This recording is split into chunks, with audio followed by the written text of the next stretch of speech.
Good afternoon, ladies and gentlemen. If I could ask you to take your seats, or if you're not staying for this next fantastic session on an honest conversation about AI and humanity, please may I kindly request that you leave the room quietly. I am delighted to introduce this afternoon one of the world's leading authors, historians and philosophers, Yuval Noah Harari. He is a distinguished research fellow at the University of Cambridge at the Centre for the Study of Existential Risk. He has been a lecturer in the Department of History at the Hebrew University of Jerusalem, and he is co-founder of Sapienship. As many of you will know, he is a best-selling author of, amongst many books, Sapiens, A Brief History of Humankind, Homo Deus, Brief History of Tomorrow, and 21 Lessons for the 21st Century, amongst others, selling over 50 million books worldwide in 65 languages. He focuses on the macro-historical questions of our time, and what a perfect moment with this pressing arrival and disruption of AI to have somebody of Yuval's distinction take on this challenge. Please join me in warmly welcoming Yuval Noah Harari to deliver a conversation about AI and humanity.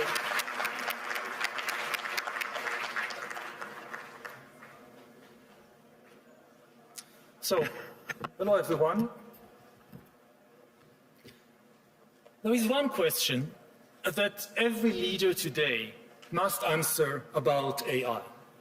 But to understand that question, we first need to clarify a few points about what AI is and what AI can do. The most important thing to know about AI is that it is not just another tool. It is an agent.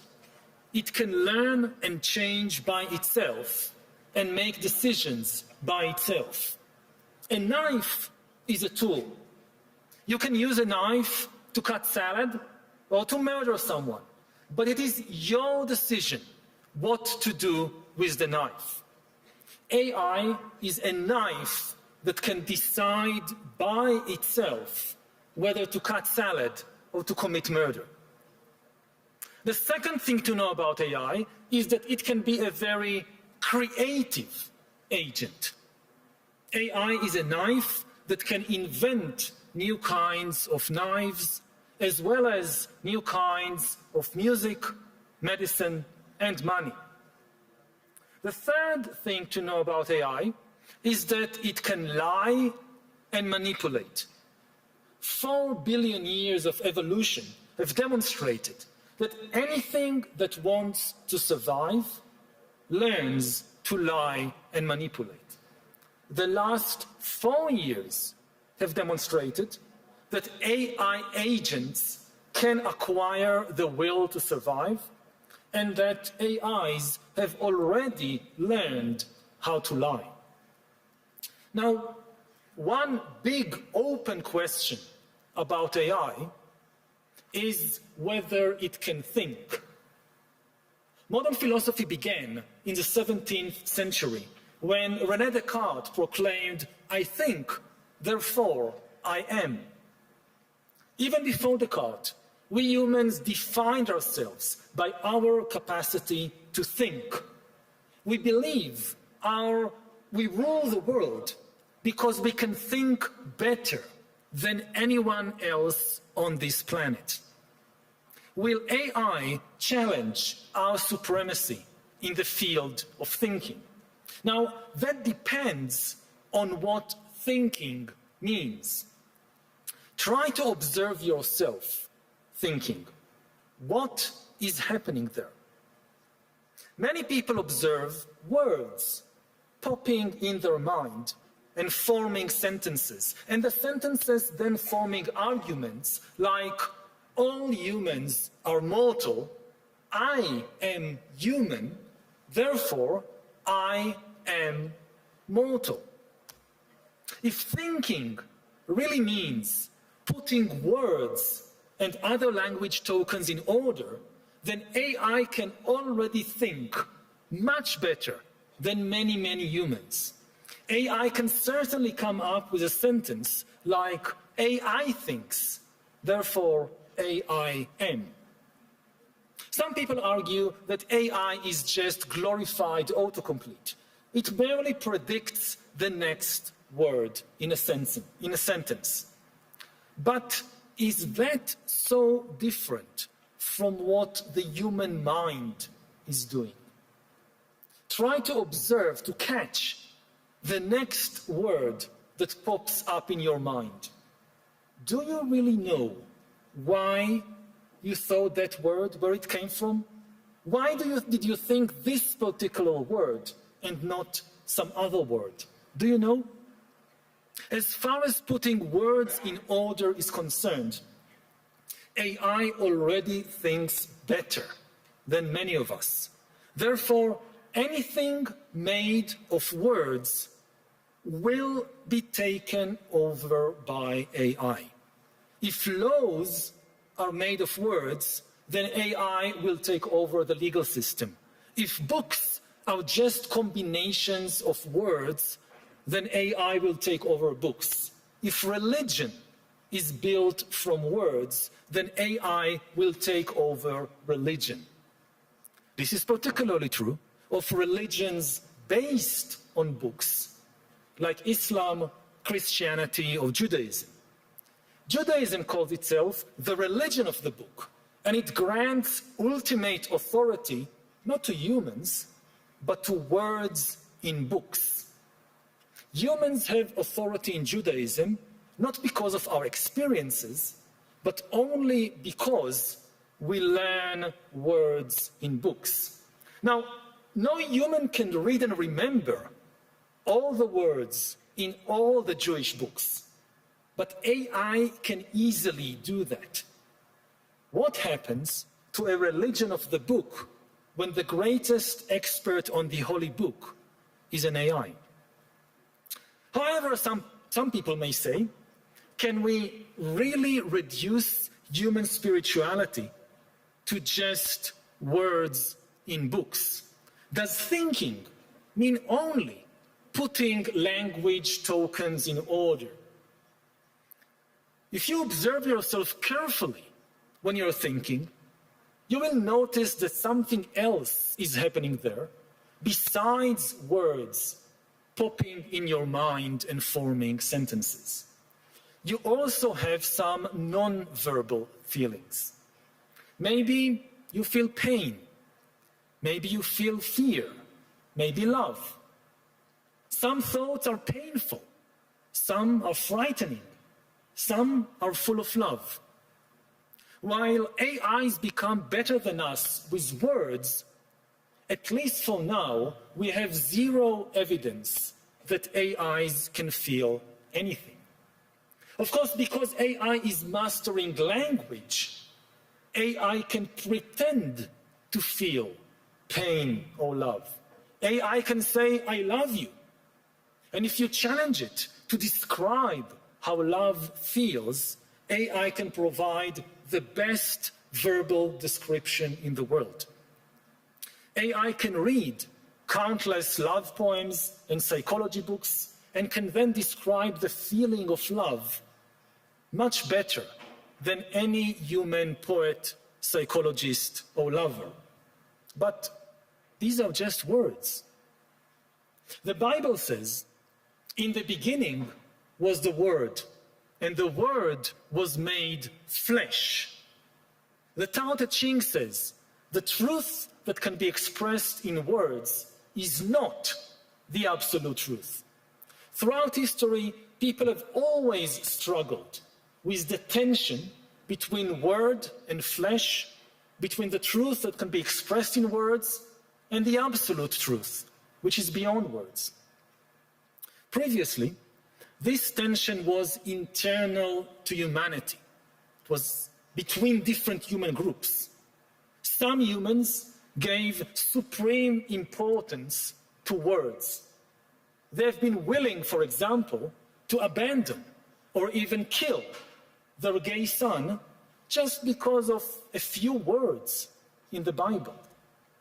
Other humans have said, but these are just words. The spirit of love should be much more important than the letter of the law.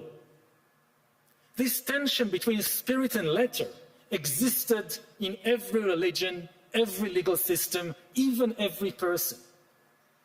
Now, this tension will be externalized. It will become the tension not between different humans, this will be the tension between humans and AIs, the new masters of words. Everything made of words will be taken over by AI. Previously, all the words, all our verbal thoughts, they originated in some human mind. Either my mind, I thought this, or I learned it from another human. Soon, most of the words in our minds will originate in a machine. I just heard today about a new word that AIs coined by themselves to describe us humans. They called us the watchers. The watchers, that we are watching them. AIs will soon be the origin of maybe most of the words in our minds. AIs will mass produce thoughts by assembling words, symbols, images, and other language tokens into new combinations. Whether humans will still have a place in that world depends on the place we assign our non-verbal feelings and our ability to embody wisdom that cannot be expressed in words. If we continue to define ourselves by our ability to think in words, our identity will collapse.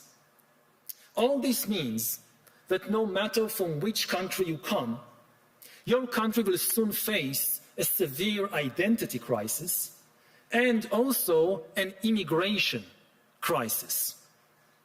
The immigrants this time will not be human beings coming in fragile boats without a visa or trying to cross a border in the middle of the night. The immigrants will be millions of AIs that can write love poems better than us, that can lie better than us, and that can travel at the speed of light without any need of visas. Like human immigrants, these AI immigrants will bring various benefits with them. We will have AI doctors to help in our healthcare systems, AI teachers to help in our education systems, even AI border guards to stop illegal human immigrants. But the AI immigrants will also bring with them problems. Those who are concerned about human immigrants usually argue that immigrants might take jobs, might change the local culture, might be politically disloyal. I'm not sure that's true of all human immigrants, but it will definitely be true of the AI immigrants. The AI immigrants will take many human jobs. The AI immigrants will completely change the culture of every country. They will change art, religion, and even romance. Some people don't like it if their son or daughter is dating an immigrant boyfriend. What would these people think when their son or daughter starts dating an AI boyfriend? And of course, the AI immigrants will have some dubious political loyalties.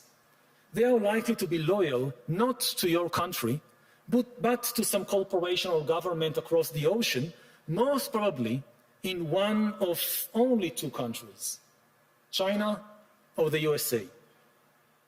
The USA encourages countries to close their borders to human immigrants, but open them very, very wide to US AI immigrants. And now we can finally come to the question each one of you must soon answer.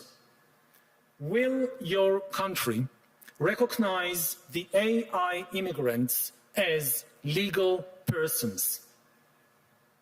AIs are obviously not persons. They don't have a body or a mind.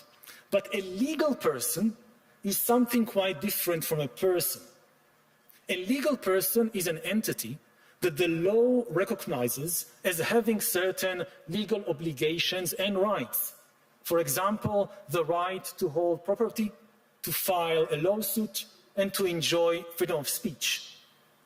In many countries, corporations are considered legal persons.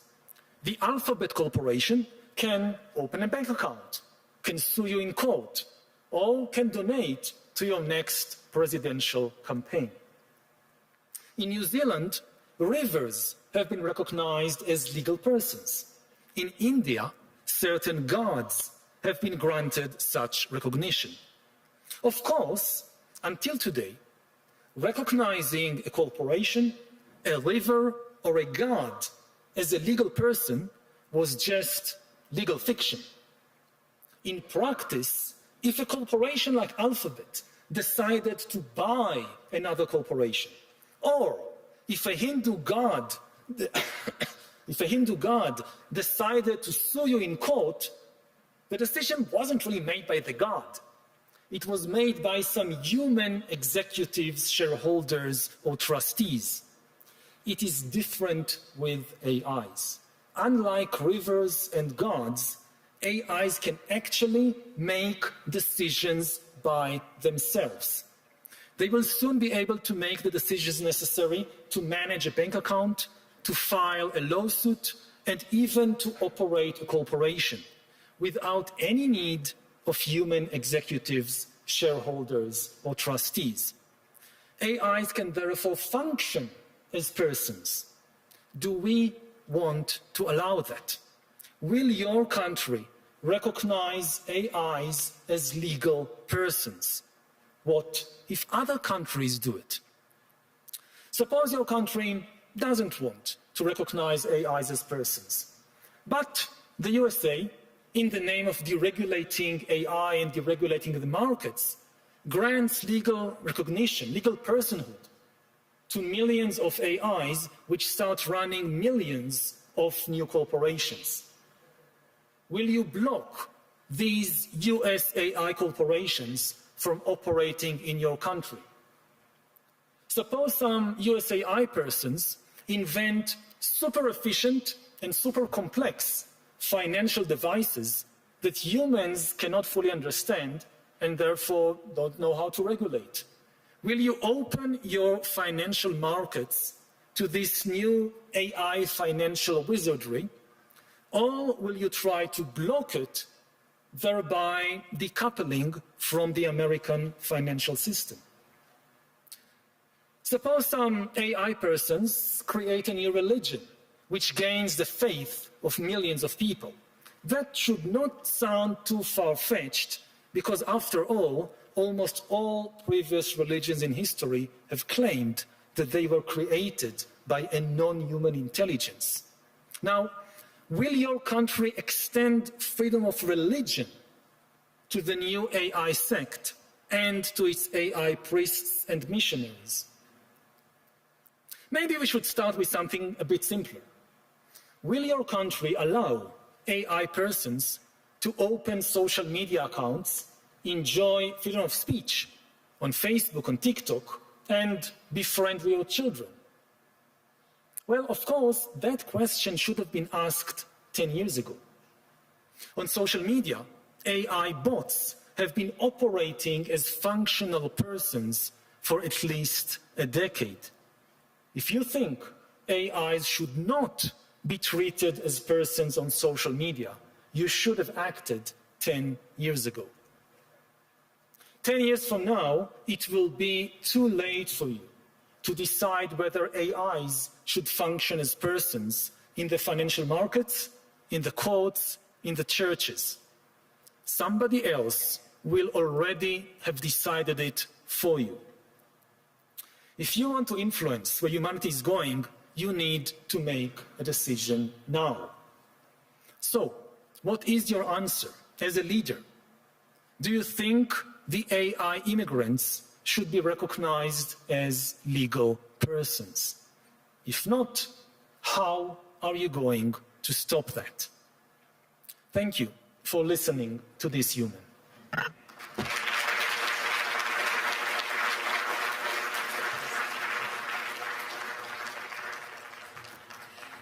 Thank you, Yuval. That was a fantastic overview. You posed a lot of questions, and they're the right ones. I agree with much of what you say. We're here in Davos, where the theme is around dialogue, and I was struck by your commentary around words and the importance of words, and that being something that demarcates human animals from other animals, although that's debatable that there's other language there. So in the context of Davos and the range of people we have here from technology, from the business world, from politicians, how would you like to see, what is the answer that you have in terms of this slightly dystopian world you've potentially put in front of us? And if I may just add to that, I think it's fair to say I'm a scientist by background, a neuroscientist, so I work a lot in this space, particularly around pain. And we're very comfortable with the fact that many of our discoveries, particularly technological discoveries, we often drive them forward and then afterwards we think, oh, we hadn't thought enough about the ethics and the implications, and then we're trying to catch up on the regulation that we need to maybe put around it. So we are where we are. This thing is happening, as everybody says, at scale, both in terms of its magnitude and its pace, more than we've ever seen before in the Industrial Revolution. We have all the right blend of people here in Davos. It's all about dialogue. What would you like to see go forward in terms of putting boundaries around some of the slightly more worrying areas that you detailed? And what are your own thoughts about the ethical implications of giving legal rights to either agents, to robots, or to the ones that just exist on the internet? A lot of things there. I mean, first of all, I would say that, Davos is about words. It's about talking. The basic idea of Davos is that you can change the world just by talking, which I like this idea, because this is also my idea as an author, as a university lecturer. This is what I do. I talk, I write. I think I can influence the world with words. And this is now in question. Are we at the end of the road for words? Is this no longer functioning? And, engineers and also soldiers, they don't change the world with words. They do stuff. They take action. Philosophers, scholars, also political leaders, they try to change the world with words, by saying things. And maybe we've reached the end of that road. And what does it mean? That, we humans, we conquer the world ultimately, I would say, with language and words. Because yes, engineers can make weapons and soldiers can wield them, but to build an army, you need to convince thousands of strangers to cooperate. How do you do that? With words, with ideology, with religion. So humans took over the world not because we are the strongest physically, but because we discovered how to use words to get thousands and millions and billions of strangers to cooperate. This was our superpower. And now something has emerged that is going to take our superpower from us. Until a few years ago, nothing on Earth could use words. Only humans. Chimpanzees couldn't, rivers couldn't, the sun couldn't. We could use words. Now there is something that is able, or soon will be able to use words better than us. And you look just, at what happened on social media and the immense change it brought to the world there. So 10 years from now, living in a world in which AIs are in command of language, how does that look like?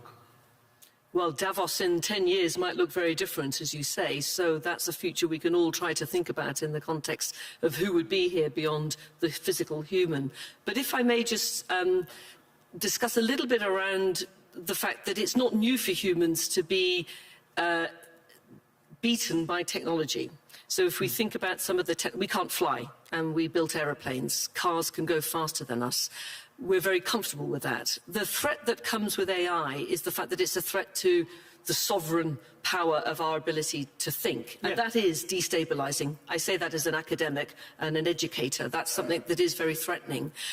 But if we go back to, say, a robot, the value we would place on a robot being able to run 100 meters faster than Usain Bolt is less. There's something about the human endeavor, the struggle, the suffering, the fact that we can have a collective sense of empathy and understanding about what it meant to achieve something, even if it was lesser with technology. I just wonder whether an author that would replace you, how much as a human we would value that, the words of that, the creativity that comes from art that's been done with artificial intelligence. Do you think we will value it as much, and therefore there's still a place for humans in the creative space of thinking and words? That's the identity crisis, because Descartes didn't say, I run, therefore I am.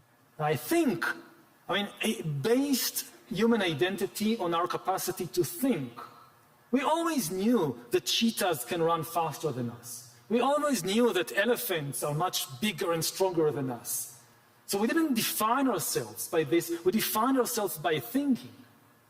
And now something is going to be better than us in thinking, if thinking means putting words in order. Now, I'm an author, I'm a speaker, I put words in order. This is my game. Like I have all these words, and I put, let's put these words in this order. No. It will be better to put it like this, like this, like this. And AI will beat me. I don't know how long it will take, 2 years, 5 years, 10 years, it will beat me. And then what does it mean for our identity? People identify, with the streams of words in their mind. Like you close your eyes, you try to see what's happening inside me. Many people, I'm one of them, we see words popping up, organizing themselves. We identify with that. But I guess my point is, using the same analogy, is that we still value a human. We have the Olympics. We've got the Winter Olympics coming. We know that many other animals and other technologies can outperform in many of those areas, yet we still really enjoy the humanity of people that train and develop, even though it's not as good. And I just wonder whether we will just naturally extend that to the thinking realm and to the words, so that you still will have a very, very vibrant and successful author role in 10 years' time. And I don't know, because I will value your book more than an AI-generated book. Even if the AI comes up with new ideas better than me, like let's say that you want to invest money, and you ask a human consultant, and she comes up with a certain whatever, and you can empathize with her because she had this life story and whatever, and then you have the AI financial consultant with zero life story, zero emotions, but better financial advice. Which one will you follow? Now, we always have this kind of, I think, the big mistake, and this is why I started with the idea of agency. We always think that we can just use these things as tools. But if they can think, they are agents. Maybe I'll tell a story from medieval history. That how did the Anglo-Saxons took over Britain? And it's part myth, part history. That, the Britons who lived there originally, they were fighting with the Picts and the Scots coming from the north. And the Britons didn't fight very well. So the king of the Britons, Vortigern, he said, I have an idea. I've heard that in Germany and Scandinavia, these people really know how to fight. So let's bring over some mercenary, some Anglo-Saxon mercenary. They will fight for us. They will defeat the Picts and the Scots. And Vortigern brings over Anglo-Saxon mercenaries, and they fight well, and they defeat the Scots and the Picts. But then the Anglo-Saxons say to themselves, this is a rich country, and these people, they are very weak, and these people, they are disunited. We can take over, and they take over. We understand this with human mercenaries. We understand that when you bring a human mercenary, okay, you pay them, but they have a mind of their own, maybe they rebel. We don't get it with AIs. You look at the leader of the world, they think, I'll bring AI to fight my war for me. The idea that it can just take power away from me, it doesn't really cross their minds. They don't really accept that AIs can think. Yeah, and that is very fundamentally different. So just to reverse that, you're an alum of my institution, and we're proud of that, although you're working at the other place now in Cambridge. So the challenge, I think, for the education sector, and it goes back to a reverse flip of what Alan Turing said, which was whether a computer could think, the sort of birthplace of artificial intelligence, if you will. So I think the question we've been posing inside the academic sector is, how do we keep humans thinking? Because if we keep abdicating our decision-making, our financial decisions, or whatever it might be, increasingly to AI, the worry we have quite quickly, and we're seeing this with students coming to us through the school system, very overusing ChatGPT, is the de-skilling of critical faculties of human brain thinking. So what's your advice to me in the academic sector about how can we hang in there as humans and keep humans thinking so that we at least have some capacity to live alongside these technologies, which, as you say, bring us into a very different place going forward in terms of world order? You know, at the present moment, we still think better. So at the present moment, it's kind of telling people, you need your critical thinking, you need moral evaluations, you cannot get that from AI. But we need to prepare to the moment when this is no longer the case. We need to prepare for the moment, let's say again, take economics or finance. When AIs create a new financial system that they understand and we don't understand. How do you train economists or politicians in a world in which humans really can no longer understand how finance functions?